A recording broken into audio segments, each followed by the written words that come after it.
Kapag ang opinion mo ay batay sa chismis, meron daw na mga resign na mga pulis, hindi pala totoo, ang premise mo, batay dun sa datos, problematic na. Kaya dito, mahalaga yung proseso, yung vetting na tinatawag. Kasi kapag may fresh set of eyes na editor na titingin nito, makikita ang kakulangan. Salamat. Parang masyadong mainit ang ulo ni Sir sa salitang daw. Pero hindi po ba gumagamit din ng mainstream media ng ganyan? In English lang, alleged. Kaya nga ho, di ba ang tawag nila kay Pastor Kibuloy? Alleged rapist? Alleged. Hindi na patunayan.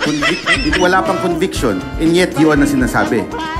Pero galit na galit tayo pag ang mga social media nagsabing daw o nagtanong. Hindi daw ang ibig sabihin nun. Si Kibuloy inakusahan. Walang daw doon. Factual yun. Naakusado. Anong daw? Anong di umano? Walang di umano. Walang daw. Tulang akusado. Yun ang ibig sabihin ng alleged.